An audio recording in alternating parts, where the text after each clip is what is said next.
Good evening, fellow fans of old strange fiction. I am, of course, as always, your host, Rogan. What's that? Was that Zoe? Yeah, you gonna come over for the reading? I'm gonna get right into it. I'm having trouble catching my breath for some reason. It probably has to do with this heater next to me, which I just got out of storage. It's very cold out here. Um, like last night, a cold appropriate to the reading of what I'm reading, which is At the Mountains of Madness by Howard Phillips Lovecraft, set in Antarctica. Um, I have, as always, for these late night reading streams, turned off the ad rolls. If you want to thank me for enjoying these, you can decide yourself what it's worth and throw me a tip at paypal.me/Roganautica. It's in the pinned comments. Thanks for being here. Last night, I stopped a couple of pages before the end of chapter 2 of this short novel because I suddenly was tired. Mea maxima culpa. For real. What was going on? I suddenly got woozy. Oh, right. Right. They just found the frozen monster alien things. And they're going to thaw them out and dissect them. I think he said he really needs to dissect one right away. Great idea. The sensations of Pabodie and myself at receipt of this report were almost beyond description, nor were our companions much behind us in enthusiasm. Mr. Teague, Mr. Teague, yeah. McTeague, who had hastily translated a few high spots as they came from the droning receiving set, wrote out the entire message from his shorthand version as soon as Lake's operator signed off.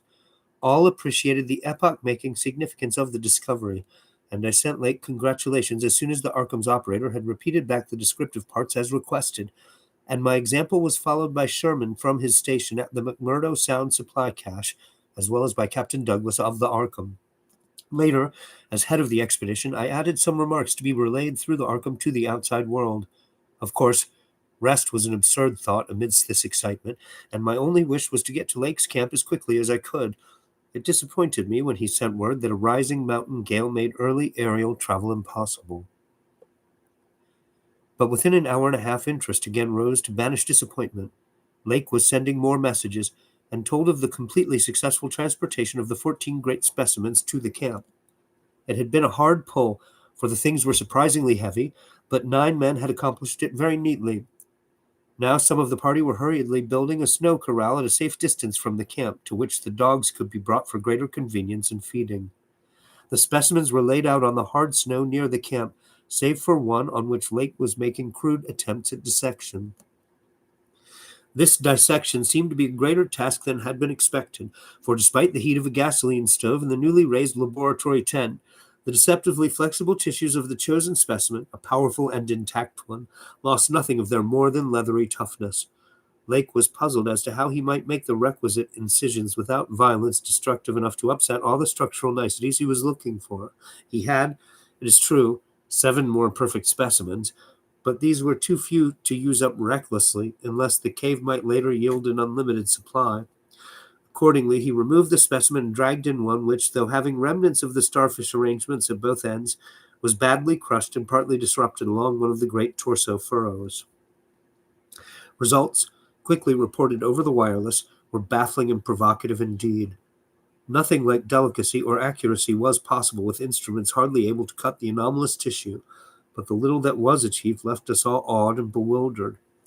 Existing biology would have to be wholly revised, for this thing was no product of any cell growth science knows about.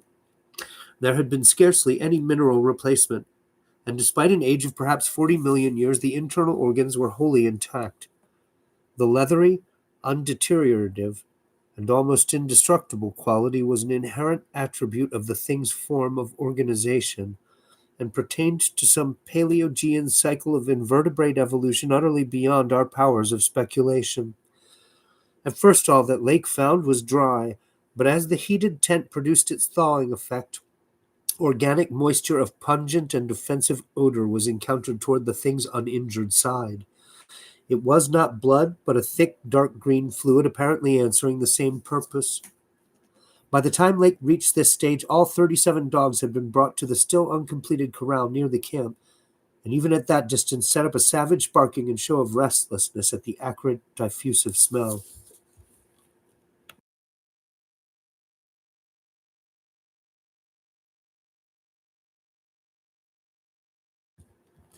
I'm being very snotty and snorfy even for me because of the weather. It's appropriately very cold here. I think it's like 10 or 15 out, and I have a space heater going in here, and the space heater is making me snot up. Probably, I don't know, it's dusty or something.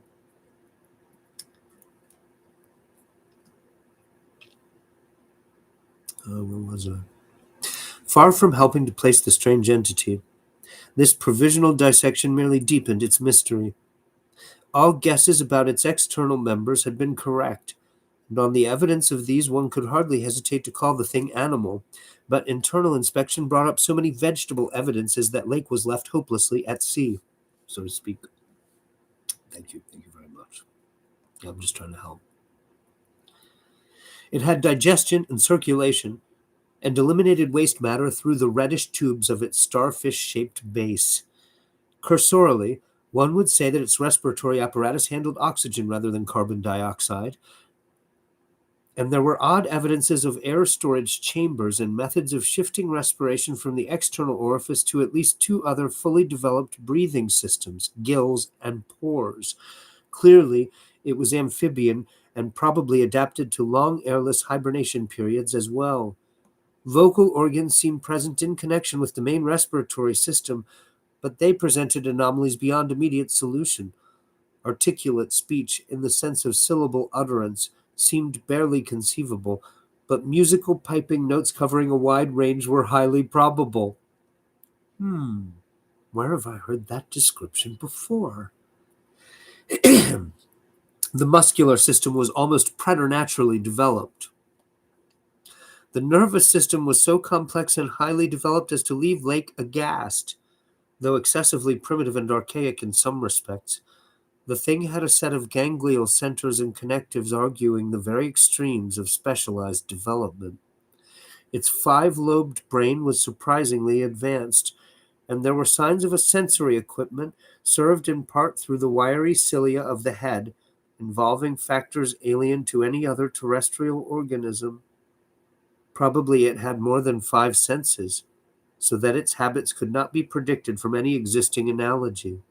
It must, Lake thought, have been a creature of keen sensitiveness and delicately differentiated functions in its primal world, much like the ants and bees of today. It reproduced like the vegetable cryptogams, especially the pteridophytes, having spore cases at the tips of the wings and evidently developing thallus or prothallus.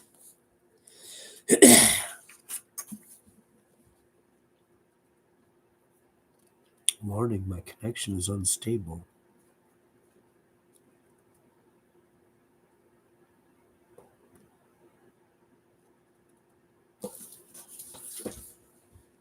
All right, there we go.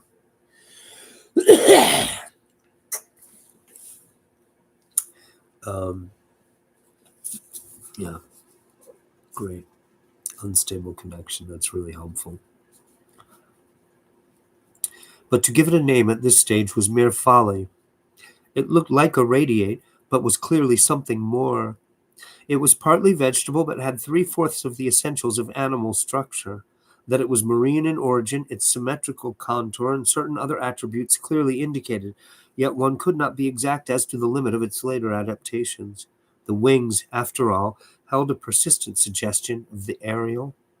How it could have undergone its tremendously complex evolution on a newborn Earth in time to leave prints in Archean rocks was so far beyond conception as to make Lake whimsically recall the primal myths about great old ones who filtered down from the stars and concocted Earth life as a joke or mistake, and the wild tales of cosmic hill things from outside told by a folklorist colleague in Miskatonic's English department.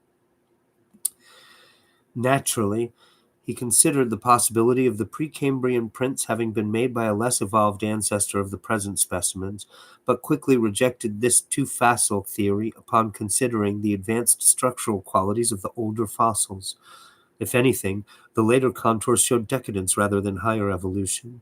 The size of the pseudo-feet had decreased, and the whole morphology seemed coarsened and simplified. Moreover, the nerves and organs just examined held singular suggestions of retrogression from forms still more complex. Atrophied and vestigial parts were surprisingly prevalent. Altogether, little could be said to have been solved, and Lake fell back on mythology for a provisional name, jocosely dubbing his finds the Elder Ones. At about 2:30 a.m., having decided to postpone further work and get a little rest, he covered the dissected organism with a tarpaulin, emerged from the laboratory tent, and studied the intact specimens with renewed interest.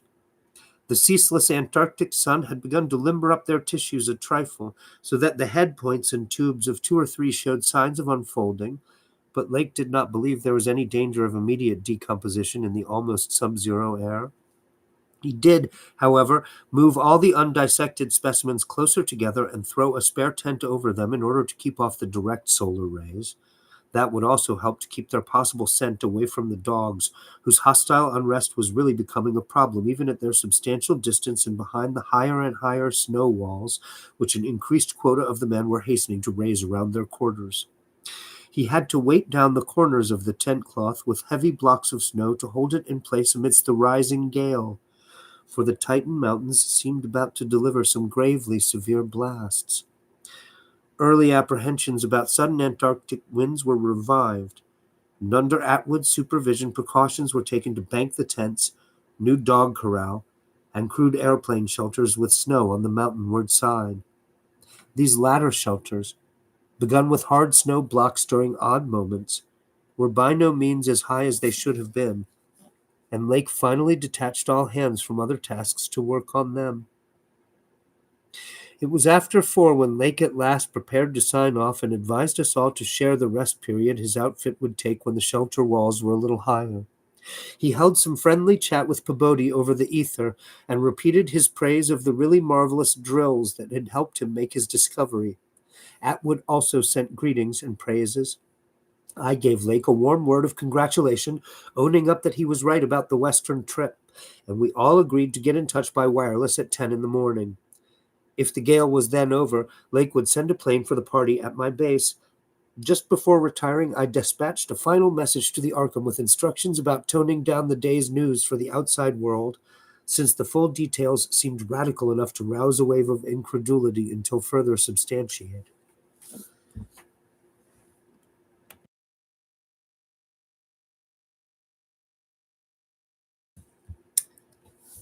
Chapter 3. None of us, I imagine, slept very heavily or continuously that morning, for both the excitement of Lake's discovery and the mounting fury of the wind were against such a thing. So savage was the blast, even where we were, that we could not help wondering how much worse it was at Lake's camp, directly under the vast unknown peaks that bred and delivered it. McTeague was awake at 10 o'clock and tried to get Lake on the wireless as agreed, but some electrical condition in the disturbed air to the westward seemed to prevent communication. We did, however, get the Arkham, and Douglas told me that he had likewise been vainly trying to reach Lake. He had not known about the wind, for very little was blowing at McMurdo Sound despite its persistent rage where we were. Throughout the day we all listened anxiously and tried to get Lake at intervals, but invariably without results. About noon, a positive frenzy of wind stampeded out of the west, causing us to fear for the safety of our camp, but it eventually died down with only a moderate relapse at 2 p.m. After 3 o'clock it was very quiet, and we redoubled our efforts to get Lake.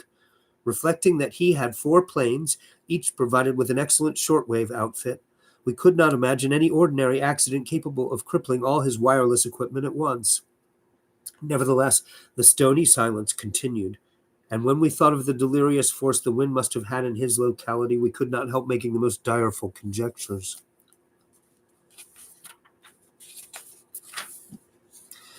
By 6 o'clock, our fears had become intense and definite, and after a wireless consultation with Douglas and Thorfinson, I resolved to take steps toward investigation. The 5th aeroplane, which we had left at the McMurdo Sound supply cache with Sherman and 2 sailors, was in good shape and ready for instant use, and it seemed that the very emergency for which it had been saved was now upon us. I got Sherman by wireless and ordered him to join me with the plane and the 2 sailors at the southern base as quickly as possible, the air conditions being apparently highly favorable. We then talked over the personnel of the coming investigation party and decided that we would include all hands, together with the sledge and dogs, which I had kept with me. Even so great a load would not be too much for one of the huge planes built to our special orders for heavy machinery transportation. At intervals, I still tried to reach Lake with the wireless, but all to no purpose. Sherman, with the sailors Gunnarsson and Larson, took off at 7:30 and reported a quiet flight from several points on the wing. They arrived at our base at midnight, and all hands at once discussed the next move. It was risky business sailing over the Antarctic in a single aeroplane without any line of bases, but no one drew back from what seemed like the plainest necessity. We turned in at 2 o'clock for a brief rest after some preliminary loading of the plane, but were up again in 4 hours to finish the loading and packing. At 7:15 a.m., January 25th, we started flying northwestward under McTeague's pilotage with 10 men, 7 dogs, a sledge, a fuel and food supply, and other items including the plane's wireless outfit. The atmosphere was clear, fairly quiet, and relatively mild in temperature, and we anticipated very little trouble in reaching the latitude and longitude designated by Lake as the site of his camp. Our apprehensions were over what we might find, or fail to find, at the end of our journey, for silence continued to answer all calls dispatched to the camp. Every incident of that 4.5 hour flight is burned into my recollection because of its crucial position in my life. It marked my loss at the age of 54. Of all that, I'm 54. That I suddenly stumbled over it because I am 54. That's weird. It marked my loss at the age of 54 of all that peace and balance which the normal mind possesses through its accustomed conception of external nature and nature's laws. Thenceforward, the 10 of us, but the student Danforth and myself above all others, were to face a hideously amplified world of lurking horrors which nothing can erase from our emotions, and which we would refrain from sharing with mankind in general if we could. The newspapers have printed the bulletins we sent from the moving plane, telling of our non-stop course, our 2 battles with treacherous upper air gales, our glimpse of the broken surface where Lake had sunk his mid-journey shaft 3 days before, and our sight of a group of those strange, fluffy snow cylinders noted by Amundsen and Bird as rolling in the wind across the endless leagues of frozen plateau. There came a point, though, when our sensations could not be conveyed in any words the press would understand, and a later point when we had to adopt an actual rule of strict censorship. The sailor Larson was first to spy the jagged line of witch-like cones and pinnacles ahead, and his shouts sent everyone to the windows of the great cabined plane. Despite our speed, they were very slow in gaining prominence, hence we knew that they must be infinitely far off, and visible only because of their abnormal height. Little by little, however, they rose grimly into the western sky, allowing us to distinguish various bare, bleak, blackish summits, and to catch the curious sense of fantasy which they inspired as seen in the reddish Antarctic light against the provocative background of iridescent ice-dust clouds. In the whole spectacle there was a persistent, pervasive hint of stupendous secrecy and potential revelation, as if these stark, nightmare spires marked the pylons of a frightful gateway into forbidden spheres of dream and complex gulfs of remote time, space, and ultra-dimensionality. I could not help feeling that they were evil things, mountains of madness whose farther slopes looked out over some accursed ultimate abyss. That seething, half-luminous cloud background held ineffable suggestions of a vague, ethereal beyondness far more than terrestrially spatial, and gave appalling reminders of the utter remoteness, separateness, desolation, and eon-long death of this untrodden and unfathomed austral world. It was young Danforth who drew our notice to the curious regularities of the higher mountain skyline. Regularities like clinging fragments of perfect cubes, which Lake had mentioned in his messages, and which indeed justified his comparison with the dreamlike suggestions of primordial temple ruins on cloudy Asian mountain tops so subtly and strangely painted by Roerich. There is indeed something hauntingly Roerich-like about the whole unearthly continent of mountainous mystery. I had felt it in October when we first caught sight of Victoria Land, and I felt it afresh now. I felt, too, another wave of uneasy consciousness of Archean mythical resemblances, of how disturbingly this lethal realm corresponded to the evilly famed plateau of Leng in the primal writings. Mycologists have placed Leng in Central Asia, but the racial memory of man, or of his predecessors, is long, and it may well be that certain tales have come down from lands and mountains and temples of horror earlier than Asia and earlier than any human world we know. A few daring mystics have hinted at a pre-Pleistocene origin for the fragmentary Akkadic manuscripts, and have suggested that the devotees of Tsathoggua were as alien to mankind as Tsathoggua itself. Leng, wherever in space or time it might brood, was not a region I would care to be in or near, nor did I relish the proximity of a world that had ever bred such ambiguous and Archean monstrosities as those Lake had just mentioned. At the moment, I felt sorry that I had ever read the abhorred Necronomicon, or talked so much with that unpleasantly erudite folklorist Wilmarth at the university. This mood undoubtedly served to aggravate my reaction to the bizarre mirage which burst upon us from the increasingly opalescent zenith as we drew near the mountains and began to make out the cumulative undulations of the foothills. I had seen dozens of polar mirages during the preceding weeks, some of them quite as uncanny and fantastically vivid as the present sample. But this one had a wholly novel and obscure quality of menacing symbolism, and I shuddered as the seething labyrinth of fabulous walls and towers and minarets loomed out of the troubled ice vapors above our heads. The effect was that of a cyclopean city of no architecture known to man or to human imagination, with vast aggregations of night-black masonry embodying monstrous perversions of geometrical laws and attaining the most grotesque extremes of sinister bizarrerie. There were truncated cones, sometimes terraced or fluted, surmounted by tall cylindrical shafts here and there bulbously enlarged and often capped with tiers of thinnish scalloped discs, and strange, beetling, table-like constructions suggesting piles of multitudinous rectangular slabs or circular plates or five-pointed stars, with each one overlapping the one beneath.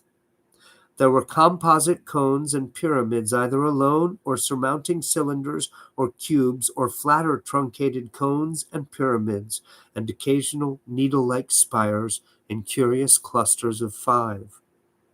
All of these febrile structures seemed knit together by tubular bridges crossing from one to the other at various dizzy heights, and the implied scale of the whole was terrifying and oppressive in its sheer giganticism. The general type of mirage was not unlike some of the wilder forms observed and drawn by the Arctic whaler Scoresby in 1820, but at this time and place, with those dark, unknown mountain peaks soaring stupendously ahead, that anomalous elder world discovery in our minds, and the pall of probable disaster enveloping the greater part of our expedition, we all seemed to find in it a taint of latent malignity and infinitely evil portent. I was glad when the mirage began to break up, though in the process the various nightmare turrets and cones assumed distorted temporary forms of even vaster hideousness.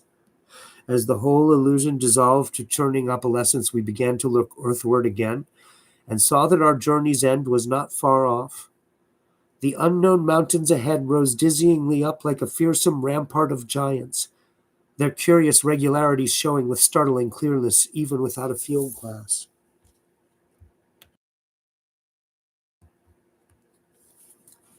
We were over the lowest foothills now, and could see amidst the snow, ice, and bare patches of their main plateau a couple of darkish spots which we took to be Lake's camp and boring. The higher foothills shot up between 5 and 6 miles away, forming a range almost distinct from the terrifying line of more than Himalayan peaks beyond them. At length, Ropes, the student who had relieved McTeague at the controls, began to head downward toward the left-hand dark spot whose size marked it as the camp. As he did so, McTeague sent out the last uncensored wireless message the world was to receive from our expedition. Everyone, of course, has read the brief and unsatisfying bulletins of the rest of our Antarctic sojourn. Some hours after our landing, we sent a guarded report of the tragedy we found, and reluctantly announced the wiping out of the whole lake party by the frightful wind of the preceding day, or of the night before that. 11 known dead, young Jedney missing.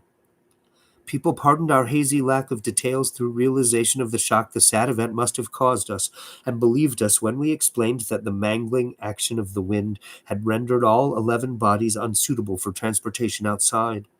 Indeed, I flatter myself that even in the midst of our distress, utter bewilderment, and soul-clutching horror, we scarcely went beyond the truth in any specific instance. The tremendous significance lies in what we dared not tell, what I would not tell now but for the need of warning others off from nameless terrors. It's weird how this foreshadows um, that weird Russian incident that there's so many online storytellers and like supernatural channels have covered. The Dyatlov Pass incident. I had never connected that to this before just now.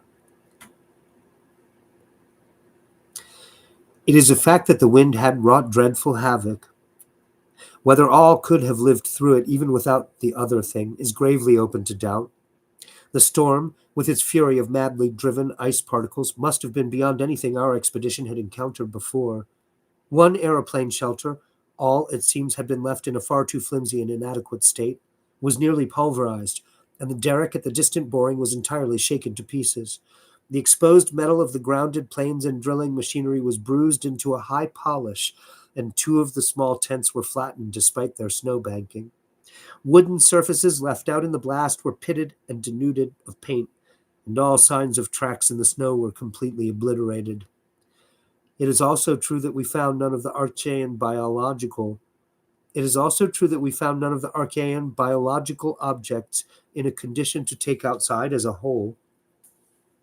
We did gather some minerals from a vast tumbled pile, including several of the greenish soapstone fragments, whose odd 5-pointed rounding and faint patterns of grouped dots caused so many doubtful comparisons, and some fossil bones, among which were the most typical of the curiously injured specimens. None of the dogs survived, their hurriedly built snow enclosure near the camp being almost wholly destroyed. The wind may have done that, though the greater breakage on the side next the camp, which was not the windward one, suggests an outward leap or break of the frantic beasts themselves. All 3 sledges were gone, and we have tried to explain that the wind may have blown them off into the unknown. The drill and ice-melting machinery at the boring were too badly damaged to warrant salvage, so we used them to choke up that subtly disturbing gateway to the past which Lake had blasted.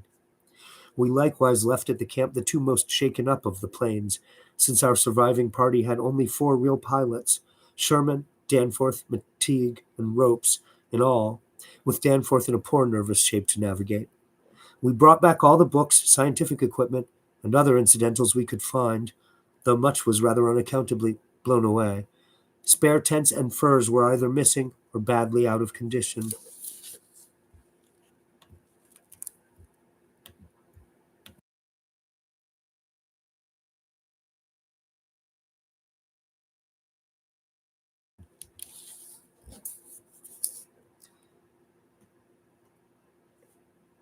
It was approximately 4 p.m. After wide plain cruising had forced us to give Gedney up for lost, that we sent our guarded message to the Arkham for relaying, and I think we did well to keep it as calm and non-committal as we succeeded in doing. The most we said about agitation concerned our dogs, whose frantic uneasiness near the biological specimens was to be expected from poor Lake's accounts. We did not mention, I think, their display of the same uneasiness when sniffing around the queer greenish soapstones and certain other objects in the disordered region. Objects including scientific instruments, aeroplanes, and machinery both at the camp and at the boring, whose parts had been loosened, moved, or otherwise tampered with by winds that must have harbored singular curiosity and investigativeness.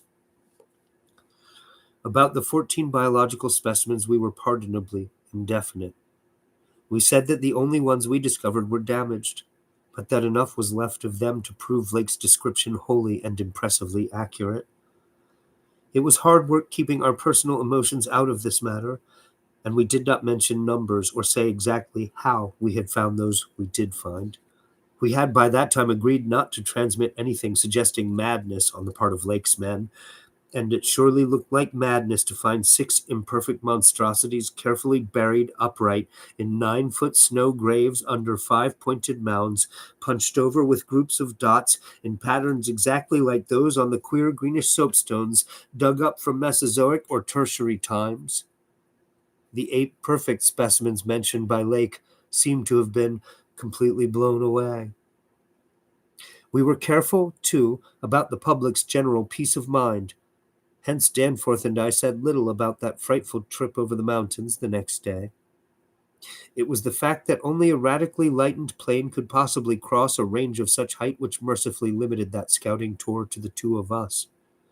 On our return at 1 a.m., Danforth was close to hysterics, but kept an admirably stiff upper lip. It took no persuasion to make him promise not to show our sketches and the other things we brought away in our pockets, not to say anything more to the others than what we had agreed to relay outside, and to hide our camera films for private development later on, so that part of my present story will be as new to Peabody, McTeague, Ropes, Sherman, and the rest as it will be to the world in general. Indeed, Danforth is closer-mouthed than I, for he saw, or thinks he saw, one thing he will not tell even me.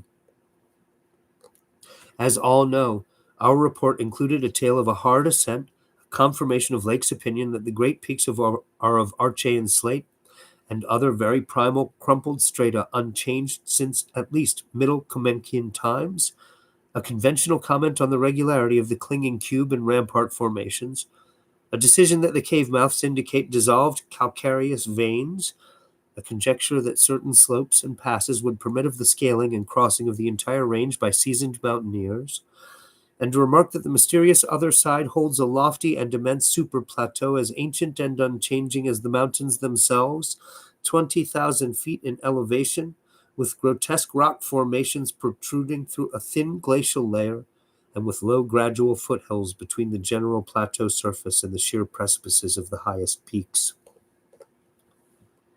This body of data is in every respect true, so far as it goes, and it completely satisfied the men at the camp. We laid our absence of 16 hours, a longer time than our announced flying, landing, reconnoitering, and rock-collecting program called for, to a long mythical spell of adverse wind conditions, and told truly of our landing on the farther foothills. Fortunately, our tale sounded realistic and prosaic enough not to tempt any of the others into emulating our flight. Had any tried to do that, I would have used every ounce of my persuasion to stop them, and I do not know what Danforth would have done. While we were gone, Peabody, Sherman, Ropes, McTeague, and Williamson had worked like beavers over Lake's 2 best planes, fitting them again for use despite the altogether unaccountable juggling of their operative mechanism. We decided to load all the planes the next morning and start back for our old base as soon as possible. Even though indirect, that was the safest way to work toward McMurdo Sound. For a straight-line flight across the most utterly unknown stretches of the eon-dead continent would involve many additional hazards. Further exploration was hardly feasible in view of our tragic decimation and the ruin of our drilling machinery, and the doubts and horrors around us, which we did not reveal, made us wish only to escape from this austral world of desolation and brooding madness as swiftly as we could. As the public knows, our return to the world was accomplished without further disasters. All planes reached the old base on the evening of the next day, January 27th, after a swift non-stop flight, and on the 28th we made McMurdo Sound in 2 laps, the one pause being very brief and occasioned by a faulty rudder and the furious wind over the ice shelf after we had cleared the great plateau. In 5 days more the Arkham and Miskatonic, with all hands and equipment on board, were shaking clear of the thickening field ice and working up Ross Sea with the mocking mountains of Victoria Land looming westward against a troubled Antarctic sky, and twisting the wind's wails into a wide-ranged musical piping which chilled my soul to the quick. Less than a fortnight later, we left the last hint of polar land behind us, and thanked heaven that we were clear of a haunted, accursed realm where life and death, space and time, have made black and blasphemous alliances in the unknown epochs since matter first writhed and swam on the planet's scarce-cooled crust. Since our return, we have all constantly worked to discourage Antarctic exploration and have kept certain doubts and guesses to ourselves with splendid unity and faithfulness. From young Danforth, with his nervous breakdown, even young Danforth with his nervous breakdown has not flinched or babbled to his doctors. Indeed, as I have said, there is one thing he thinks he alone saw which he will not tell even me, though I think it would help his psychological state if he would consent to do so. It might explain and relieve much, though perhaps the thing was no more than the delusive aftermath of an earlier shock. That is the impression I gather after those rare irresponsible moments when he whispers disjointed things to me, things which he repudiates vehemently as soon as he gets a grip on himself again. It will be hard work deterring others from the great white South, and some of our efforts may directly harm our cause by drawing inquiring notice. We might have known from the first that human curiosity is undying, and that the results we announced would be enough to spur others ahead on the same age-long pursuit of the unknown. Lake's reports of those biological monstrosities had aroused naturalists and paleontologists to the highest pitch, though we were sensible enough not to show the detached parts we had taken from the actual buried specimens, or our photographs of those specimens as they were found. We also refrained from showing the more puzzling of the scarred bones and greenish soapstones, while Danforth and I have closely guarded the pictures we took or drew on the super plateau across the range, and the crumpled things we smoothed, studied in terror, and brought away in our pockets. But now that Starkweather Moore party is organizing, and with a thoroughness far beyond anything our outfit attempted. If not dissuaded, they will get to the innermost nucleus of the Antarctic and melt and bore till they bring up that which may end the world we know. So I must break through all reticences at last, even about that ultimate nameless thing beyond the mountains of madness. I think I'm going to stop there, guys. I'm getting mealy-mouthed. I'm not sure why. How long is this next chapter? Maybe I should just drink some water. Keep going.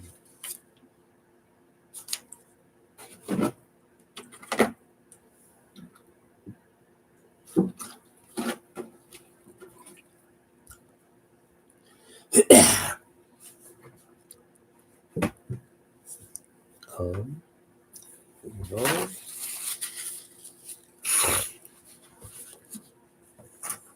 Give me just a second to find my pipe, which isn't right in front of me.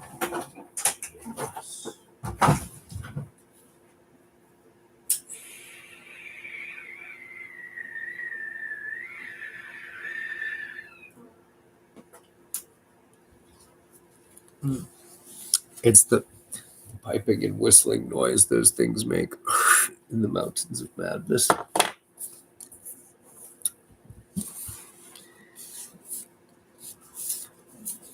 Chapter 4. It is only with vast hesitancy and repugnance that I let my mind go back to Lake's camp and what we really found there, and to that other thing beyond the frightful mountain wall. I am constantly tempted to shirk the details and to let hints stand for actual facts and ineluctable deductions. I hope I have said enough already to let me glide briefly over the rest, that is, of the horror at the camp. I have told of the wind-ravaged terrain, the damaged shelters, the disarranged machinery, the varied uneasinesses of our dogs, the missing sledges and other items, the deaths of men and dogs, the absence of Jedney, and the 6 insanely buried biological specimens, strangely sound in texture for all their structural injuries, from a world 40 million years dead. I do not recall whether I mentioned that upon checking up the canine bodies, we found one dog missing. We did not think much about that until later. Indeed, only Danforth and I have thought of it at all. The principal things I have been keeping back relate to the bodies, and to certain subtle points which may or may not lend a hideous and incredible kind of rationale to the apparent chaos. At the time, I tried to keep the men's minds off those points, for it was so much simpler, so much more normal, to lay everything to an outbreak of madness on the part of some of Lake's party. From the look of things, that demon mountain wind must have been enough to drive any man mad in the midst of this center of all earthly mystery and desolation. The crowning abnormality, of course, was the condition of the bodies, men and dogs alike. They had all been in some terrible kind of conflict, and were torn and mangled in fiendish and altogether inexplicable ways. Death, so far as we could judge, had in each case come from strangulation or laceration. The dogs had evidently started the trouble, for the state of their ill-built corral bore witness to its forcible breakage from within. It had been set some distance from the camp because of the hatred of the animals for those hellish archaean organisms, but the precaution seemed to have been taken in vain.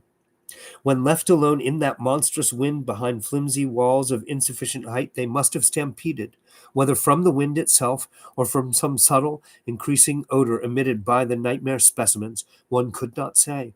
Those specimens, of course, had been covered with a tent cloth, yet the low Antarctic sun had beat steadily upon that cloth, and Lake had mentioned that solar heat tended to make the strangely sound and tough tissues of the things relax and expand.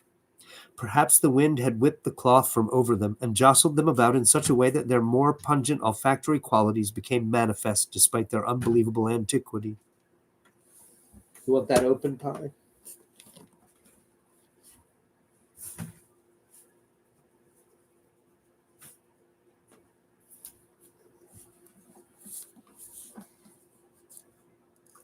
But whatever had happened, it was hideous and revolting enough.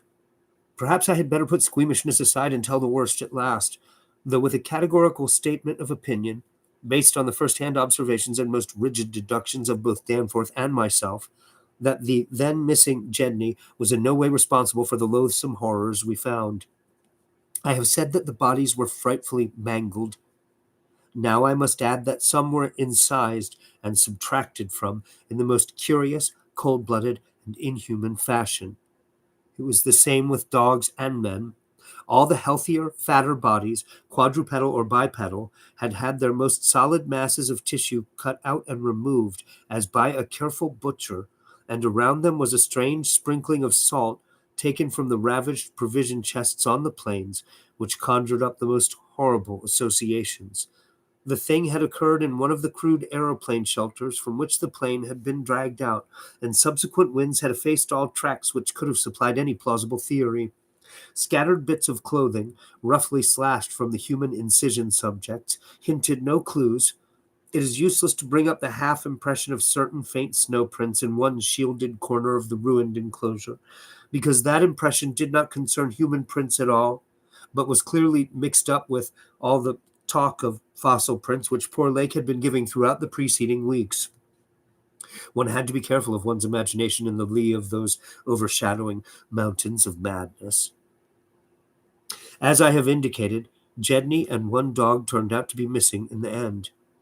When we came on that terrible shelter, we had missed 2 dogs and 2 men, but the fairly unharmed dissecting tent, which we entered after investigating the monstrous graves, had something to reveal. It was not as Lake had left it, for the covered parts of the primal monstrosity had been removed from the improvised table. Indeed, we had already realized that one of the 6 imperfect and insanely buried things we had found, the one with the trace of a peculiarly hateful odor, must represent the collected sections of the entity which Lake had tried to analyze. On and around that laboratory table were strewn other things, and it did not take long for us to guess that those things were the carefully, though oddly and inexpertly dissected parts of one man and one dog. I shall spare the feelings of survivors by omitting mention of the man's identity. Lake's anatomical instruments were missing, but there were evidences of their careful cleansing. The gasoline stove was also gone, though around it we found a curious litter of matches. We buried the human parts beside the other 10 men, and the canine parts with the other 35 dogs. Concerning the bizarre smudges on the laboratory table, and on the jumble of roughly handled illustrated books scattered near it, we were much too bewildered to speculate. This formed the worst of the camp horror, but other things were equally perplexing. The disappearance of Jedney, the one dog, the 8 uninjured biological specimens, the 3 sledges, and certain instruments, illustrated technical and scientific books, writing materials, electric torches and batteries, food and fuel, heating apparatus, spare tents, fursuits, and the like, was utterly beyond sane conjecture, as were likewise the spatter-fringed ink blots on certain pieces of paper, and the evidences of curious alien fumbling and experimentation all around the planes and all other mechanical devices both at the camp and at the boring. The dogs seemed to abhor this oddly disordered machinery. Then, too, there was the upsetting of the larder, the disappearance of certain staples, and the jarringly comical heap of tin cans pried open in the most unlikely ways and at the most unlikely places. The profusion of scattered matches, intact, broken, or spent, formed another minor enigma, as did the 2 or 3 tent cloths and fur suits which we found lying about with peculiar and unorthodox slashings, conceivably due to clumsy efforts at unimaginable adaptations. The maltreatment of the human and canine bodies, and the crazy burial of the damaged Archean specimens, were all of a piece with this apparent disintegrative madness. In view of just such an eventuality as the present one, we carefully photographed all the main evidences of insane disorder at the camp, and shall use the prints to buttress our pleas against the departure of the proposed Starkweather Moor expedition. Our first act after finding the bodies in the shelter was to photograph and open the row of insane graves with the 5-pointed snow mounds. We could not help noticing the resemblance of these monstrous mounds, with their clusters of grouped dots, to poor Lake's descriptions of the strange greenish soapstones. And when we came on some of the soapstones themselves in the great mineral pile, we found the likeness very close indeed. The whole general formation, it must be made clear, seemed abominably suggestive of the starfish head of the Archean entities, and we agreed that the suggestion must have worked potently upon the sensitized minds of Lake's overwrought party. Our own first sight of the actual buried entities formed a horrible moment, and sent the imaginations of Pabodie and myself back to some of the shocking primal myths we had read and heard. We all agreed that the mere sight and continued presence of the things must have cooperated with the oppressive polar solitude and demon mountain wind in driving Lake's party mad. For madness, centering in Jedney as the only possible surviving agent, was the explanation spontaneously adopted by everybody so far as spoken utterance was concerned, though I will not be so naive as to deny that each of us may have harbored wild guesses which sanity forbade him to formulate completely. Sherman, Pabodie, and McTeague made an exhaustive airplane cruise over all the surrounding territory in the afternoon, sweeping the horizon with field glasses in quest of Jedney and of the various missing things, but nothing came to light. The party reported that the Titan barrier range extended endlessly to right and left alike, without any diminution in height or essential structure. On some of the peaks, though, the regular cube and rampart formations were bolder and plainer, having doubly fantastic similitudes to Rorich-painted Asian hill ruins.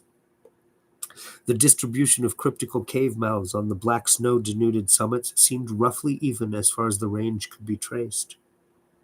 In spite of all the prevailing horrors, we were left with enough sheer scientific zeal and adventurousness to wonder about the unknown realm beyond those mysterious mountains. As our guarded messages stated, we rested at midnight after our day of terror and bafflement, but not without a tentative plan for one or more range-crossing altitude flights in a lightened plane with aerial camera and geologist's outfit beginning the following morning. It was decided that Danforth and I try it first, and we awaked at 7 a.m. intending an early trip, though heavy winds, mentioned in our brief bulletin to the outside world, delayed our start till nearly 9 o'clock. I have already repeated the non-committal story we told the men at camp and relayed outside after our return 16 hours later. It is now my terrible duty to amplify this account by filling in the merciful blanks with hints of what we really saw in the hidden transmontane world, hints of the revelations which have finally driven Danforth to a nervous collapse. I wish he would add a really frank word about the thing which he thinks he alone saw, even though it was probably a nervous delusion, and which was perhaps the last straw that put him where he is, but he is firm against that. All I can do is to repeat his later disjointed whispers about what set him shrieking as the plane soared back through the wind-tortured mountain pass after that real and tangible shock which I shared. This will form my last word. If the plain signs of surviving elder horrors in what I disclose be not enough to keep others from meddling with the inner Antarctic, or at least from prying too deeply beneath the surface of that ultimate waste of forbidden secrets and unhuman eon-cursed desolation, the responsibility for unnameable and perhaps immensible evils will not be mine. All right, I'm going to stop there. I really am getting mealy-mouthed for... It's dry in here. The heater, it's frozen outside. It's dry in here for the heater. Hi, Wacket. You want to hop up?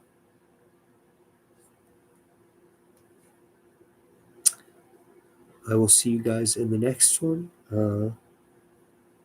Shouldn't be... I might work tomorrow if they call me in for a shift. It'd be great. But I should be...